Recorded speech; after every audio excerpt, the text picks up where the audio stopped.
একটার তো এসএসসি দেওয়া হয়েছিল, সেটা নিয়ে আমাদের অনেক শিক্ষার্থী তারা বলেছেন যে এটা অনেক বেশি। তো আমরা সেই জন্য সেটাকে পুনর্বিবেচনা করছি শিক্ষার্থীদের অনুরোধের পরিপ্রেক্ষিতে। কোনো পরীক্ষা নিতে পারবে না ক্লাস শুরু হওয়ার আগে বা ক্লাস শুরু করেই। এই যে টেস্ট, প্রি টেস্ট বা যে কোনো নামে, mock test, model test, what ever it is, যে কোনো নামেই কোনো পরীক্ষা এখন নিতে পারবে না।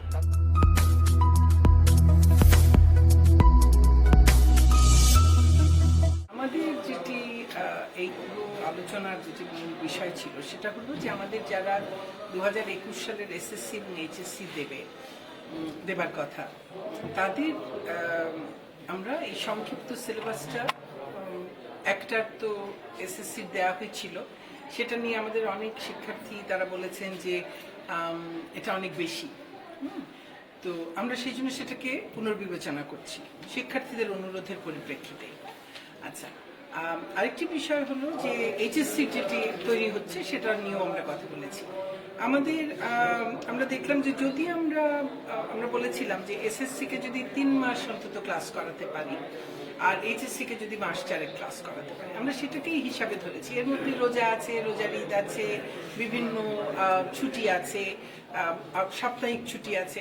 আমরা আশা করি যে সপ্তাহে 6 দিন করে ক্লাস করাবো এই দশম এবং দ্বাদশ শ্রেণীকে। তো তাদেরকে আমরা একটি হিসাব করে দেখলাম যে যদি আমরা ফেব্রুয়ারির মাঝামাঝি গিয়ে খুলতে পারি, হ্যাঁ, এটা তো সবই অবস্থার উপর নির্ভর করবে, যদি আমরা খুলতে পারি ফেব্রুয়ারির মাঝামাঝি গিয়ে, তা থেকে যদি আমরা মে মাসের 14-15 তারিখের দিকে ঈদ, তার আগে আমরা ঠিক শবে কদরের আগে, শবে কদরের বন্ধটা বোধহয় 10 তারিখে, তার আগে যদি আমরা 9 তারিখ পর্যন্ত যদি আমরা ক্লাস করি, আমরা মোটামুটি সাপ্তাহিক ছুটি এবং অন্যান্য ছুটি ছাটা বাদ দিলে আমরা 60 দিন মতো পাই। এক এক দিনে 6টা করে ক্লাস হয়, তো তাহলে 360টা ক্লাস হবে। এই 360টা ক্লাস, ধরেন 312টা সাবজেক্ট, গড়ে 30টা করে ক্লাস পাবে এক একটা সাবজেক্টের জন্য। কিন্তু সব সাবজেক্টের তো সমান সংখ্যক ক্লাস হয় না, কোনো সাবজেক্টের কম হয়, কোনো সাবজেক্টের বেশি হয়। এটি যারা সিলেবাস প্রণয়ন করবেন তারা তো জানেন।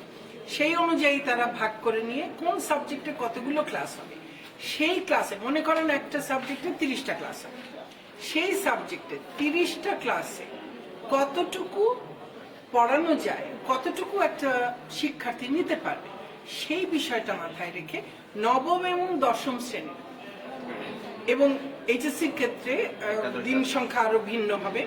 নবম এবং দশমের পুরো সিলেবাসে কতটুকু নেওয়া জরুরি, কতটুকু তাদের জন্য জানা জরুরি, সেইটুকুকে নিয়েই এই 30টা ক্লাসকে সাজানো হবে। এখন তারা সেই ক্লাসগুলো করবেন, ধরেন একটা সপ্তাহে তারা 3টা ক্লাস করলেন, হয়তো ওই সাবজেক্টের 3টা ক্লাসে যতটুকু পড়ানো হলো, কিংবা 1.5 সপ্তাহ মিলে 2টো চ্যাপ্টার শেষ হলো, তখন হয়তো গিয়ে এইটাও সিলেবাসেই বলে দেওয়া হবে যে এই এতটুকু শেষ করার পরে শ্রেণী শিক্ষক একটা ছোট একটা টেস্ট নেবেন। এটা কিন্তু এই বড় পরীক্ষা না, রুটিন দিয়ে বিরাট পরীক্ষা সেরকম না। এবং এই পরীক্ষার জন্য কোনো ধরনের কোনো ফি কোনো প্রতিষ্ঠান নিতে পারবেন না। এই পরীক্ষাগুলো শ্রেণী শিক্ষক পরীক্ষা নেবেন, যাতে আমাদের শিক্ষার্থীরা প্রতিটা যখন পড়ে পড়ে তখনই সেটার উপর একটা ছোট একটা পরীক্ষা দিয়ে দিচ্ছে ক্লাসের মধ্যে, দিয়ে তার একটা ঝালাই হয়ে যাচ্ছে। এই করে এই 3 মাসের মধ্যে, এবং আমরা ক্লাস ধরেন 9 মে এই ফর্মাল ক্লাসগুলো শেষ করলাম, ঈদের পরে আবার 18 মে থেকে আবার স্কুলগুলো খোলা থাকবে, এবং 18 মে থেকে আমরা জুনে যখন পরীক্ষার যে সময়সূচি দেব, সেই পরীক্ষার আগ পর্যন্ত সেই সময়টা স্কুলগুলো তাদেরকে যদি তখন কোনো টেস্ট পরীক্ষা নিতে চায় তখন নিতে পারবে।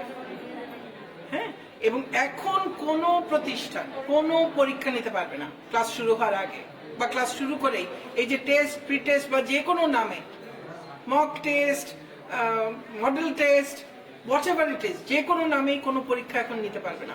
এখন শুধু ক্লাস শুরু হবে এবং ক্লাস শুরু হওয়ার পরে প্রতিটা হয়তো চ্যাপ্টার বা 2টো চ্যাপ্টার শেষ হওয়ার পরে সিলেবাসেই সেটা বলা থাকবে, একটা ছোট একটা শ্রেণীতে একটা পরীক্ষা হবে, শ্রেণী শিক্ষক সেই পরীক্ষাটা নেবেন, এবং সেইগুলো দিয়েই সেগুলো অ্যাড করেই হয়তো দেখা যাবে যে তাকে পরীক্ষার এই যে 9 মে শেষ করলো, তখনই শ্রেণী শিক্ষক হয়তো বলতে পারবেন এই সমস্ত অ্যাড করে যে হ্যাঁ এই পড়াশোনাগুলো ঠিক মতো করেছে, যেতে পারবে।